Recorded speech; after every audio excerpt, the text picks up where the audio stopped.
8 horas da manhã em ponto, o Jornal da Bandeirantes, gente, está no ar pela Rádio Bandeirantes, pela Band News TV e pelo aplicativo Band Play. A Defesa Civil do Estado de São Paulo acaba de atualizar o tamanho da área que foi atingida pelo fogo no estado de São Paulo nos últimos dias. 44 mil hectares atingidos pelas chamas, segundo a Defesa Civil, que ainda continua esse monitoramento. A informação boa desta manhã é que não há foco ativo de fogo no estado de São Paulo.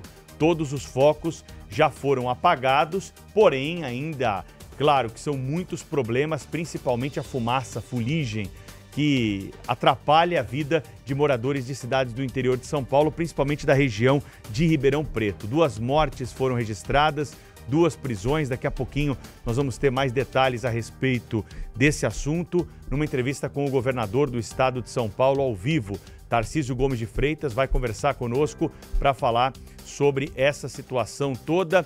O governador já está conosco. Governador, bom dia, seja bem-vindo à Rádio Bandeirantes, à Band News TV. Foi um trabalho muito importante realizado durante o fim de semana, um gabinete de crise instalado para justamente trazer a resposta necessária para o fogo. Quais são as informações que o senhor tem até o momento? Por que grande parte das terras do estado de São Paulo acabou sendo atingida pelo fogo durante os últimos dias? Bom dia ao senhor. Bom dia, Pedro. Bom dia, Thaís, Cláudio, Sônia e todos que nos acompanham aí no Jornal Gente e na rede Band News TV. De fato, nós tivemos uma combinação explosiva de fatores, baixa umidade do ar, calor intenso, um longo período de estiagem e ventos fortes. Qualquer coisa podia provocar uma ignição e aí nós tivemos aí o incêndio acontecendo, se alastrando muito rapidamente por conta dos ventos. Para se ter uma ideia, na quinta-feira eram mais de 2.000 focos espalhados por todo o território do estado de São Paulo. Então nós tínhamos focos no sudoeste do estado, na região de Piracicaba, na região da Alta Paulista, Adamantina, né? Então pegando Lucélia, Salmourão, na região de Araçatuba, na região de Ribeirão Preto, que acabou sendo a região mais crítica, né? Se estendendo para a região de Barretos e Franca, mais ao norte. Então a gente teve a situação ali de Barrinha, Sertãozinho, né? Todo o entorno, né? Nas cidades ali no entorno de Ribeirão Preto, chegando até perto de Franca, aí já atingindo Miguelópolis, Pedregulho. Então uma situação bastante severa. Houve um esforço muito grande, a concentração de meios do estado, do Corpo de Bombeiros, para combater os incêndios nessa região, de maneira que a gente conseguiu reduzir de 2.000 focos de incêndio para pouco mais de 200 focos de incêndio no sábado.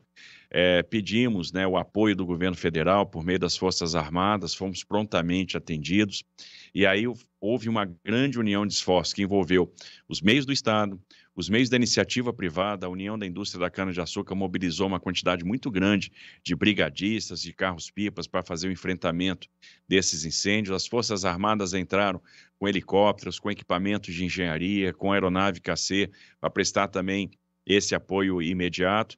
Ao final do dia de ontem, a gente tinha 6 focos de incêndio e hoje de manhã a gente constatou, né, a extinção dos 2 últimos focos que estavam em Pedregulho, Paulo de Faria.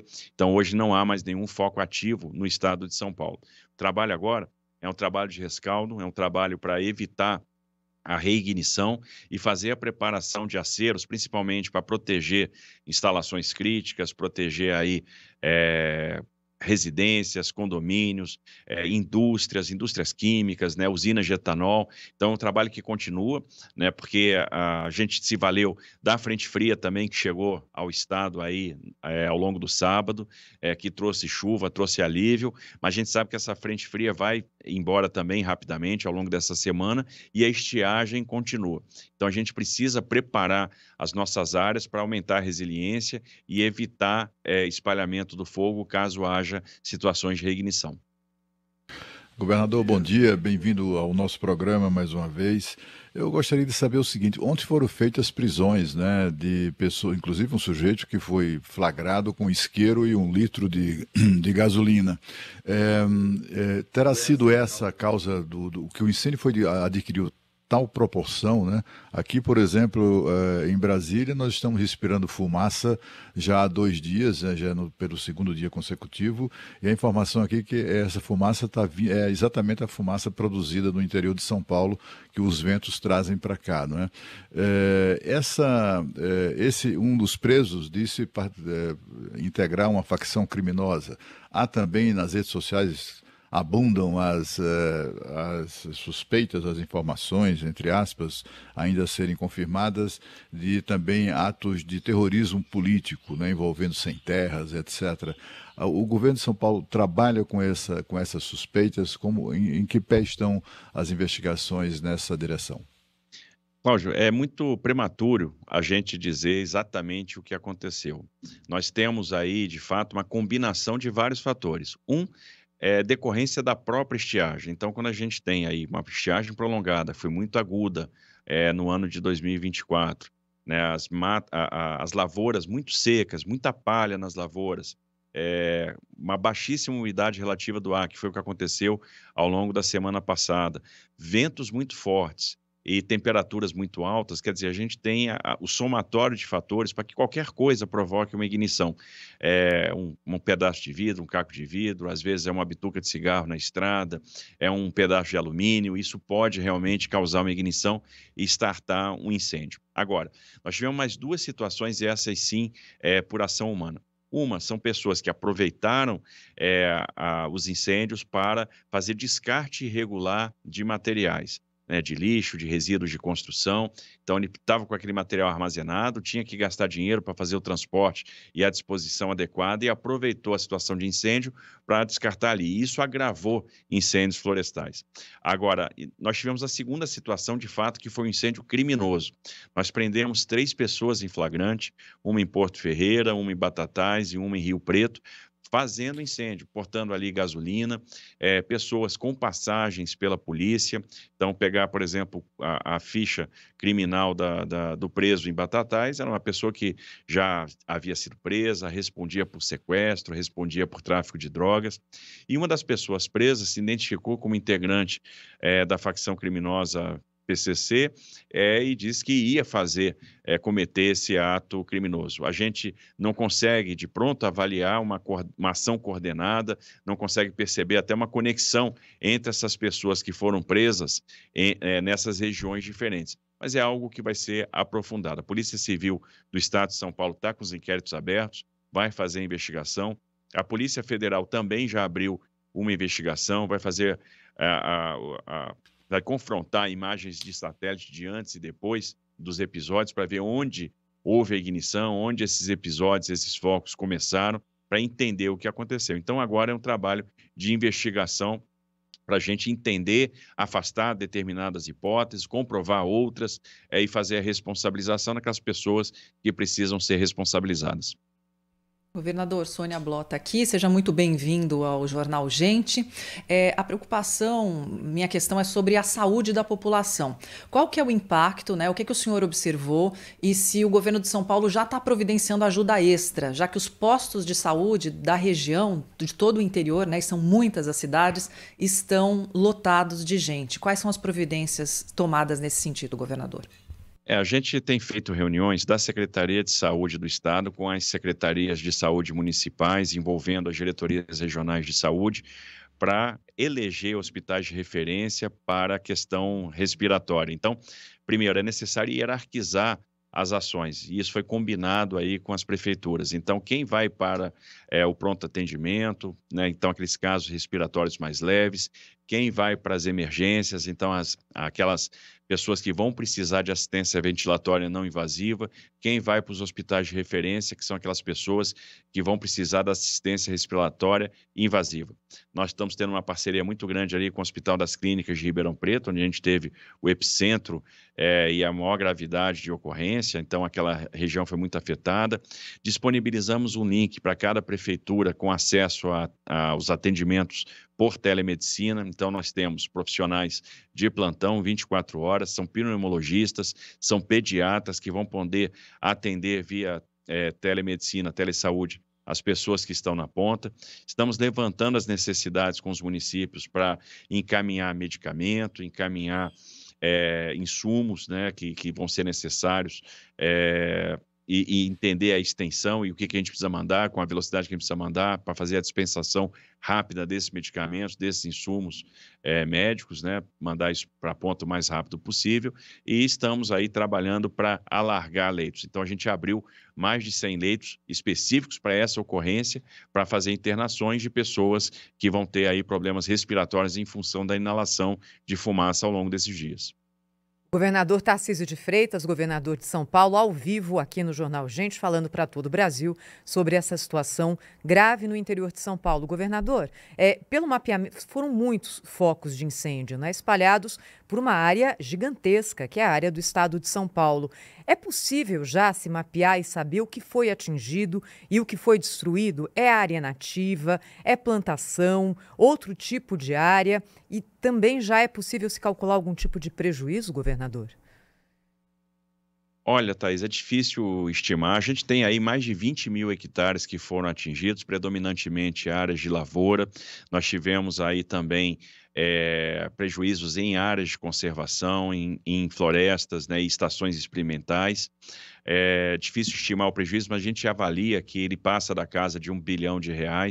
Muito triste o que está acontecendo, porque imagina, nós tivemos esse ano o agronegócio sendo sustentado pela indústria da cana-de-açúcar, a gente já vinha sofrendo com estiagem, isso provocou uma quebra na safra de grãos, e a cana, por ser mais resiliente, ela sustentou o agronegócio paulista. Então, em função aí dos preços do açúcar, do etanol, eles foram responsáveis pelo bom resultado da balança comercial de São Paulo, e nós tivemos uma grande extensão de lavouras de cana prejudicada, absolutamente destruída, lavouras que estavam no momento da renovação da cana, que é importante, né, para a gente recompor organicamente aquelas áreas, ou brotos de cana, então pós-colheita, né, aquela cana que vai começar a brotar, vai começar a nascer, isso também foi perdido. Então, é um prejuízo aí muito grande que seguramente vai passar a casa de R$1 bilhão. A gente vai procurar estender as mãos aos produtores aqui de São Paulo, então, com duas ações. Uma, com o seguro rural. Então, a gente está falando de mais de R$100 milhões de subvenção para o seguro rural, que mais do que nunca vai ser necessário, podendo esse recurso ser reforçado. E outra é uma linha de crédito para os pequenos produtores que vão precisar aí de ajuda para o custeio, para recompor suas lavouras, para comprar insumo, para recompor prejuízos materiais, para recuperar cercas, etc., comprar novamente animais, e nós vamos disponibilizar crédito com taxa de juros zero, com 2 anos de carência, e a ideia é que a gente possa, então, entrar firme e socorrer essas pessoas que vão precisar de nós, sobretudo o pequeno produtor, o pequeno agricultor. Governador, teve gente que teve que sair de casa, são os desalojados por conta do fogo. O fogo estava chegando perto de casa, o sujeito teve que sair de casa. O senhor tem esse número atualizado de quantas pessoas são e o que o governo do estado está fazendo? Isso está mais a cargo das prefeituras?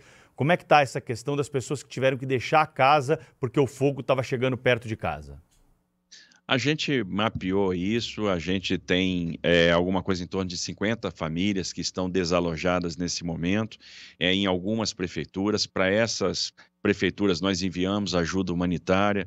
É o caso, por exemplo, de Pradópolis, onde a gente enviou lá cestas básicas, colchões, kits de higiene, as pessoas foram colocadas no ginásio da cidade. Então, agora a gente vai avaliar a extensão do dano. Na sua maioria, nós tivemos a afetação de casas humildes, de assentamentos, e até casas que foram comprometidas, pelo menos 20 casas comprometidas, e aí a nossa ideia é colocar essas pessoas prioritariamente no programa habitacional do Estado. Tempos atrás, até aproveitando a experiência de São Sebastião, nós fizemos uma contratação de residências industrializadas, justamente para usar em situações de emergência, onde a gente aciona e aí pode fazer a montagem rápida, a disponibilização rápida de uma nova residência. E a gente vai usar isso nesse caso agora. Então, mas a situação está sob controle, muita gente se acomodou na casa de parentes, vai poder voltar agora às suas residências a partir da extinção de todos os focos de incêndio. Governador, houve grupos empresariais muito preocupados, né, com os ataques que foram feitos às suas propriedades, o caso do Grupo Moreno, por exemplo, que divulgou nota oferecendo recompensa de R$30 mil por informações que levassem à prisão dos criminosos, né, que ateiam fogo de maneira, enfim, com o objetivo mesmo de destruir tudo. Esse tipo de iniciativa é bem-vinda ou o governo considera que é melhor deixar tudo isso a cargo da polícia que vai identificar e prender os autores? Eu entendo que a gente tem que usar os canais oficiais. A polícia tem a competência para fazer a investigação. A gente não pode estimular, né, que por causa de uma recompensa em dinheiro, até eventualmente um falso testemunho aconteça, uma violação de direito. A polícia está focada nisso, ela tem meios para fazer a investigação, ela tem gente competente, profissionais habilitados e, obviamente, a gente vai apurar todas as situações onde havia conflagração, conflito por algum motivo, seja agrário, seja oposição política, de qualquer natureza, para que a gente possa entender se havia alguma causa, algum motivo para que uma sabotagem fosse feita e, obviamente, a gente vai chegar nos responsáveis, né? O que nós temos de concreto agora são as 3 prisões em flagrante, que a gente vai procurar entender a motivação, ver quem são, de fato, essas pessoas e ver qual é o nível de coordenação com outras ações que, eventualmente, possam ter ocorrido. Governador, pelo que a gente está entendendo, são várias frentes, né? Os senhores estão trabalhando com a hipótese do crime, né? Em algum dos focos, e também o problema da estiagem, que espalhou, enfim, na meteorologia, infelizmente, não mandamos. Mas como o governo do estado está preparando um esquema preventivo para que isso não volte a ocorrer e que, se ocorrer, claro, em proporção não tão grande quanto essa, seja falando do ponto de vista do que é criminoso ou mesmo do ponto de vista de, enfim, uma seca que coloca fogo numa palha que de repente começa aí um incêndio de grandes proporções? Olha, a gente vem preocupado com isso há muito tempo, então por isso nós lançamos um plano estadual de meio ambiente que tem várias ações. Uma delas é o programa Refloresta. Então a gente vai fazer o reflorestamento de mata nativa. A gente está falando de uma extensão que vai bater quase 40 mil hectares. A nossa ideia é aumentar a reserva florestal no estado de São Paulo. Isso é fundamental para que a gente possa também recompor áreas de mananciais para garantir tanto a alimentação dos nossos mananciais subterrâneos quanto a resiliência hídrica dos mananciais superficiais. Existe um programa de pagamento por serviços ambientais, e a gente faz isso em cooperação com comunidades tradicionais, indígenas, quilombolas, para que a gente possa fazer a guarda, né, e a proteção de reservas. Eu acho que isso é fundamental. Temos o programa SP Carbono Zero, que é um programa que estimula as empresas a reduzir as suas emissões, e nós temos várias empresas aderindo. Temos os investimentos nas unidades de conservação, nas estações experimentais, nas florestas. Então, aí um investimento bastante grande para que a gente possa manter, de fato, essas unidades de conservação. O investimento em modos de transporte alternativo e uma coisa, nós precisamos de estrutura também de reservação, porque nós temos 2 problemas. Além da vulnerabilidade aos incêndios florestais, nós temos o problema da falta de abastecimento de água. Nós temos vários municípios do estado de São Paulo com rodízio, já com racionamento. O aquífero Guarani, por exemplo, a gente está pegando água cada vez de forma mais profunda, então não dá para contar só com esse meio. O estado hoje está se preparando para construir 4 barragens. Uma está quase pronta, que é a barragem Botucatu, é uma obra da Sabesp. Existe a barragem de Amparo, a barragem Pedreira, que nós vamos dar ordem de serviço agora, quase 1,5 bi de investimentos, para a gente garantir o abastecimento de água na região metropolitana de Campinas. Vamos fazer a barragem do Piraí em Salto e outras estruturas de reservação vão ser importantes. A gente precisa aumentar a reserva florestal do estado. Fruto do que aconteceu, a gente avaliou também a performance de determinados equipamentos de combate a incêndio. Então, muitas vezes o caminhão no Corpo de Bombeiros não consegue acessar determinadas áreas de mata e a gente está vendo que o investimento em veículos menores, em picapes 4x4, dotadas de motobomba, às vezes dão mais eficácia no combate para aquelas guarnições do Corpo de Bombeiros, permite uma maior agilidade. Então, isso vai ser também colocado na mesa.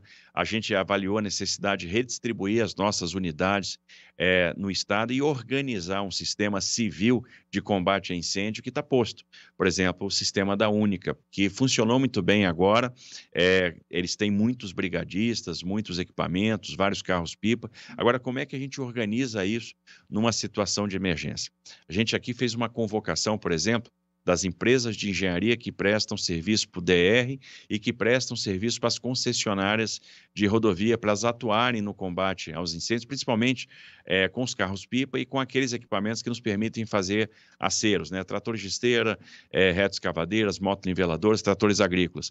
E fomos atendidos. Então, agora é organizar essa estrutura também de enfrentamento, de resposta civil a essas situações de grande proporção. Então, eu entendo que são essas as ações que vão ter que ser tomadas no curto, médio e longo prazo.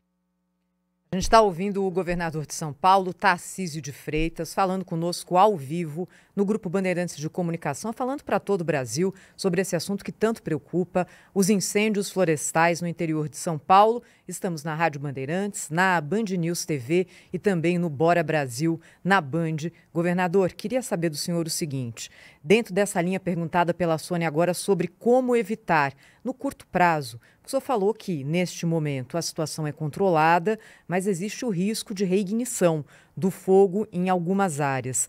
Quais são as áreas, pelo monitoramento do governo do estado, em que esse risco é maior e o que dá para fazer para evitar que isso aconteça? Bom, as áreas ao norte do Tietê têm um risco maior porque são áreas que também foram menos contempladas com essa frente fria, ou seja, que proporcionou aí chuva e resfriamento, aumento da umidade relativa do ar. Então, são as áreas que inspiram mais cuidado, sobretudo a área fronteiriça com o estado de Minas Gerais. Nós vamos manter uma vigilância, faremos os aceros que são necessários para proteger áreas críticas e vamos reforçar o efetivo nessas regiões. Nas áreas onde que já foram queimadas, a gente vai estar atento aos fenômenos de reignição, sobretudo naquelas áreas que não estão ainda comprometidas, né, para que a gente não tenha como limitar eventualmente o fogo no caso de uma reignição. Então, a partir do resfriamento e a partir também da realização dos aceros. A gente está com um olhar nas unidades de conservação e nas estações experimentais do estado. Ali também a gente tem equipes fazendo aceros neste momento. Por exemplo, nós temos 4 áreas de reserva na região de Ribeirão Preto, onde os aceros estão acontecendo, para a gente blindar essas unidades de conservação de fenômenos de reignição e preparar para a estiagem que vai se prolongar até o início das chuvas, que deve começar no final de outubro e início de novembro.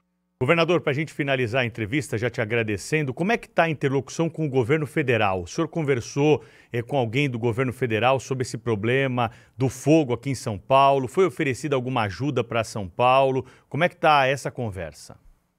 Olha, nós pedimos, né, o apoio do governo federal, fomos prontamente atendidos. Conversei com o ministro Múcio da Defesa, conversei com a ministra Marina e também com o ministro Valdez. Não tivemos dificuldade nenhuma em receber os meios.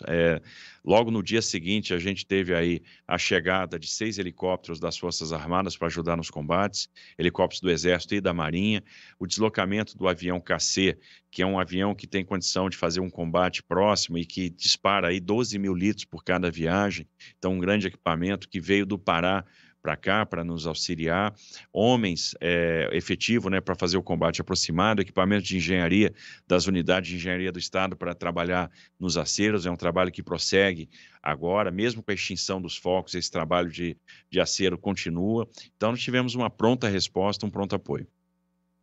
Governador de São Paulo, Tarcísio Gomes de Freitas, conversou conosco ao vivo sobre a questão dos incêndios em terras do estado de São Paulo do fim de semana. Obrigado pela entrevista, governador. Até uma próxima aqui no Jornal Gente. Obrigado, Pedro. Obrigado, Cláudio, Sônia, Thaís. Um bom dia a todos. Bom dia, governador. Obrigada. Obrigada. Você está aqui